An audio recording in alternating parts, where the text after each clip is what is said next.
On average, only 12% of patient illnesses are correctly diagnosed by primary care providers. Which means that 9 out of 10 are given the wrong diagnosis? Yes. Oh, man. Medical errors are actually the third leading cause of death in America. 1 in 3 misdiagnoses lead to serious injury or death, and these screw-ups cost the economy billions of dollars. Alveoli around on the wall is increased. So it swells up inside. Actually, the alveoli becomes closed. So oxygen can't get in. You're breathing. That's how they go, really. And then, as soon as that happens, there is, when we chop it off and do the postmortem, we see it's red. That's called consolidation.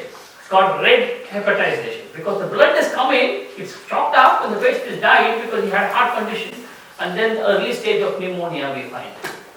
It looks like cheese, it looks like liver. Okay? It's not like sponge. The next thing is what happens, all the cells die and the white cells, the RBCs, release black pigments from the hemoglobin and it becomes brown. And that's called brown hepatization.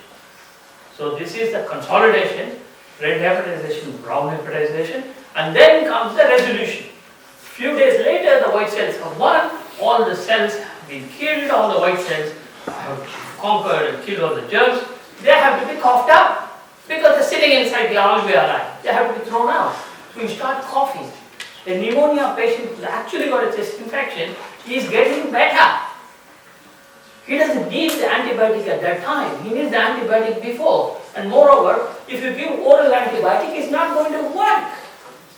Chest infection, giving oral antibiotic is simply a waste of time. Why? Because the blood circulation is reduced. It increases, but it cannot carry enough antibiotic into the area. And the other thing is antibiotics don't get into the pus. It just colonizes outside and kills all the germs outside. And the bacteria will multiply, get into the blood, and you get septic and die. 44,000 people are killed, average age is 23, are dying in UK because they missed an infection. And that's called sepsis. Please go and bring it up. It's a disgrace for my profession. If I had one patient in my list who died of sepsis, I would have given up medicine. I'm not good enough. And that is important.